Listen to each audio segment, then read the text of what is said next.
Selamat siang, perkenalkan nama saya Elizabeth Gladisia Putri Heuk. Saya mahasiswa Universitas Nusa Cendana, program studi Sosiologi semester 1, Fakultas Ilmu Sosial dan Ilmu Politik. Baik, di sini saya akan membacakan review buku mengenai dasar-dasar ilmu politik, khususnya materi bab 7, yaitu hak-hak asasi manusia. Hak asasi manusia atau bisa juga disingkat dengan HAM adalah seperangkat hak yang melekat pada hakikat dan keberadaan manusia sebagai makhluk Tuhan yang Maha Esa dan merupakan anugerahnya yang wajib dihormati, dijunjung tinggi dan dilindungi oleh negara, hukum, pemerintahan dan setiap orang demi kehormatan serta perlindungan harkat dan martabat manusia. Indonesia sebagai anggota dari Perserikatan Bangsa-Bangsa yang mengemban tanggung jawab moral dan hukum untuk menjunjung tinggi dan melaksanakan Deklarasi Universal tentang Hak-Hak Asasi Manusia yang ditetapkan oleh PBB serta berbagai instrumen internasional lainnya. Mengenai hak asasi manusia yang telah diterima oleh negara Republik Indonesia, tidak terlepas dari konsep HAM yang bersifat universal, namun pada penerapannya harus memperhitungkan budaya dan tradisi negara setempat.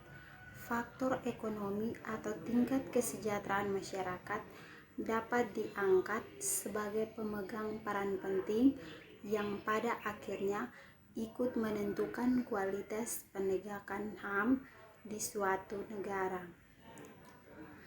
Sehingga dapat diartikan bahwa semakin bagus kualitas kesejahteraan di suatu negara, maka semakin tinggi kemampuannya untuk memajukan perlindungan terhadap HAM. Dalam perkembangannya, hak asasi manusia terbagi menjadi 3 generasi hak asasi manusia, yaitu yang pertama, hak sipil dan politik, yang kedua mencakup hak ekonomi, sosial dan budaya, dan ketiga mencakup hak dalam pembangunan. Di antara ketiga generasi tersebut tidak dapat saling dipisahkan walaupun ketiga generasi tersebut mencakup hak yang berbeda, tetapi tetap dalam kesatuan hak asasi manusia yang tidak dapat dipisahkan dan mempunyai keterkaitan antar generasi tersebut. Ada juga pandangan bahwa dalam pemenuhan hak sipil dan politik tidak dapat berjalan dengan baik tanpa terpenuhinya hak ekonomi, sosial dan budaya, begitu pula dengan hak atas pembangunan. Perkembangan hak asasi manusia di Eropa Barat, pemikiran mengenai hak asasi berawal dari abad ke-17 dengan timbulnya konsep hukum alam serta hak-hak alam. Akan tetapi, sebenarnya beberapa abad sebelumnya, yaitu pada zaman pertengahan, masalah hak manusia sudah mulai mencuat di Inggris. Kemudian pada abad ke-17 dan ke-18, pemikiran mengenai hak asasi maju dengan pesat. Konsep bahwa kekuasaan raja berdasarkan wahyu ilahi yang sejak abad ke-16 berdominasi. Mulai dipertanyakan keabsahannya karena banyak raja bertindak sewenang-wenang. Golongan menengah yang mulai bangkit ingin agar kepatuhan masyarakat pada raja mempunyai dasar yang rasional, serta yang dicita-citakan ialah suatu hubungan antar raja dan rakyat berdasarkan suatu kontrak. sesuai dengan suasana perdagangan yang sedang berkembang di Eropa Barat. Hak ekonomi, sosial, dan budaya merupakan bagian yang esensial dalam hukum hak asasi manusia internasional yang tercantum dalam International Bill of Human Rights. Dengan begitu, maka hak ekonomi, sosial, dan budaya tidak dapat ditempatkan di bawah hak sipil dan politik maupun hak lainnya. Pentingnya suatu kesetaraan hak politik dan hak ekonomi bagi suatu negara tercermin dalam pelaksanaan kerjasama antar negara yang dilaksanakan atas dasar derajat tanpa terkait syarat-syarat tertentu.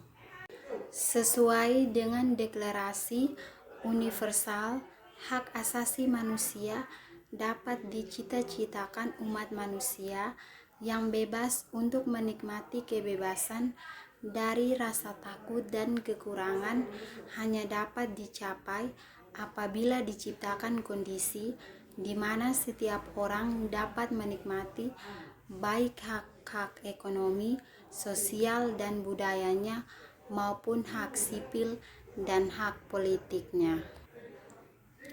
Pelanggaran terhadap hak ekonomi, sosial, dan budaya merupakan suatu masalah negara yang sulit dipecahkan. Bila dibandingkan dengan pelanggaran hak sipil dan politik yang telah memiliki mekanisme yang memadai, hak ekonomi, sosial, dan budaya belum sepenuhnya memiliki mekanisme dalam mengenani pelanggaran atasnya. Dalam sidang Komisi Hak Asasi Manusia, kedua jenis hak asasi manusia dimasukkan sebagai hasil kompromi antar negara-negara barat dan negara-negara lain, sekalipun hak politik masih lebih dominan.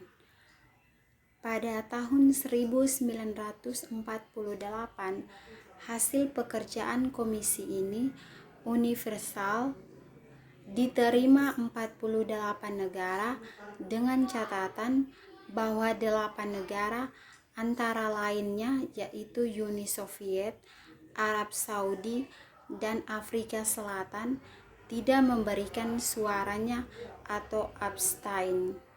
Komisi Nasional Hak Asasi Manusia yang disebut juga Komnas HAM adalah lembaga mandiri yang berfungsi melaksanakan pengkajian, penelitian, penyuluhan, pemantauan, dan mediasi hak asasi manusia, termasuk hak ekonomi, sosial, dan budaya manusia. 2. Kovenan Internasional. Tahap kedua yang ditempuh oleh Komisi Hak Asasi PBB adalah menyusun sesuatu yang lebih mengikat daripada deklarasi belakang dalam bentuk perjanjian. Ditentukan pula bahwa setiap hak akan dijabarkan dan prosedur serta aparatur pelaksanaan dan pengawasan dirumuskan secara rinci. Juga diputuskan untuk menyusun 2 perjanjian atau kovenan, yakni yang pertama mencakup hak politik dan sipil, dan yang kedua meliputi hak ekonomi, sosial, dan budaya. Dengan demikian, setiap negara memperoleh kesepakatan memilih salah satu atau kedua-duanya. Adapun ciri-ciri hak asasi manusia, yang pertama, HAM tidak diberikan kepada seseorang, melainkan merupakan hak semua orang, baik itu hak sipil, politik, ekonomi, dan sosial, dan hak budaya. Yang kedua, hak tidak dapat dicabut, dihilangkan, atau diserahkan.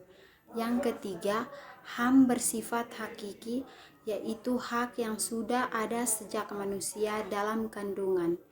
Yang keempat, HAM sifatnya universal sehingga berlaku bagi semua manusia, tanpa memandang status, suku, gender, dan perbedaan lainnya.